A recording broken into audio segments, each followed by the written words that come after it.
अमृतम में आप सभी का स्वागत है। तो हम आ गए हैं भगवत गीता अध्याय 18 श्लोक क्रमांक 38। तो भगवान हमें सुख के बारे में बता रहे हैं और पिछले श्लोक में हमने देखा भगवान ने हमें सात्विक सुख के बारे में बताया जो मन और इंद्रियों को कंट्रोल करने से आता है और जो आत्म साक्षात्कार को जगाता है। इस श्लोक में भगवान हमें राजसी सुख के बारे में बता रहे हैं।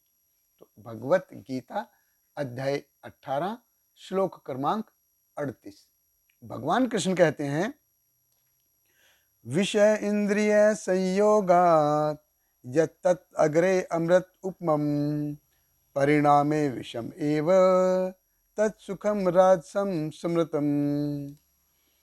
भगवान कृष्ण कहते हैं, जो सुख इंद्रियों द्वारा उनके विषयों के संसर्ग से प्राप्त होता है और जो प्रारंभ में अमृत तुल्य तथा अंत में विष तुल्य लगता है, वह रजोगुणी कहलाता है।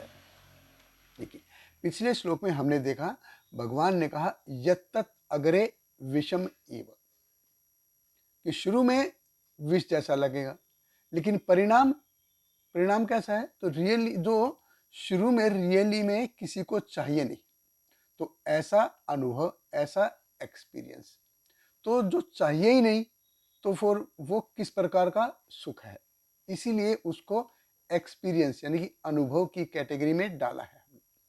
तो सुख अर्थात जो हमें चाहिए तभी वो सुख है, तो जो चाहिए ही नहीं वो फिर किस प्रकार का सुख। तो भगवान कृष्ण ने कहा था यत्तत् अग्रे विषम इव।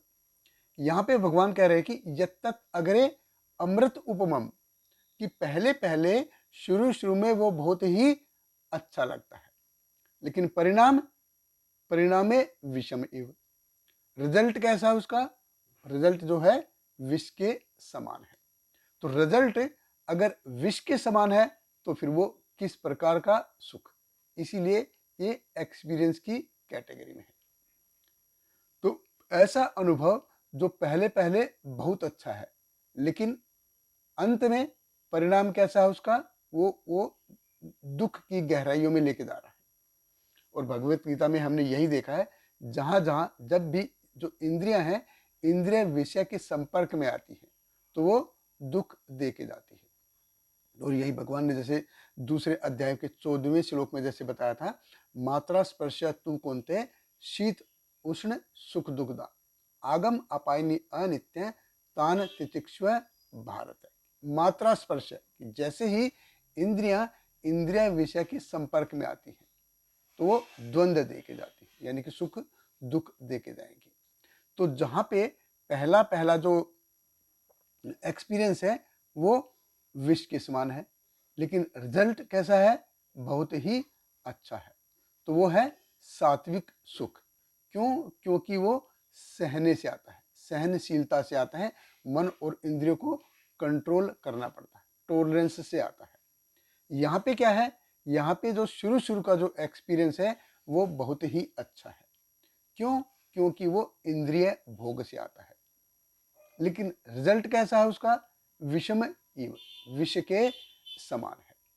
क्योंकि अति इंद्रिय सुख, अति मानसिक सुख, ये सारे क्या करते हैं, ये व्यक्ति को जो उसकी मूलभूत चेतना है उससे दूर करते हैं।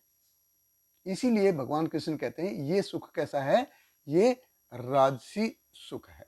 विषय इंद्रिय संयोगात, समयोग यानी कि सम्यक रूपेण योग, जब भी इंद्रियां और इंद्रिय विषय वस्तु ये दोनों संपर्क में आते हैं तो तुरंत एकदम से हमको बहुत ही अच्छा लगता है, गुड फील ऐसा होता है। लेकिन बाद में कैसा है, बाद में चिंता, बीमारी, अपराध बोध की भावना, इसलिए ये राजसी है। देखिए, हम जीवन में अगर परिणाम देख के कि फ्यूचर में इसका क्या परिणाम होगा, बाद में कैसा रिजल्ट आएगा, वो देख के अगर अपने गोल सेट करते हैं तो वो है सात्विक सुख। अभी तुरंत अच्छा लगने वाला है, तुरंत क्या मिलने वाला है, ये देख के अगर हम अपने सुख का चयन करते हैं तो वो है राजसी सुख। और अगले श्लोक में भगवान हमें तामसी सुख के बारे में बताएंगे। हमारे साथ बने रहिए। बहुत बहुत धन्यवाद। हरे कृष्ण। श्रील प्रभुपाद की जय। Hare Krishna, Krishna Krishna, Hare Hare, Hare Rama, Rama Rama, Hare Hare.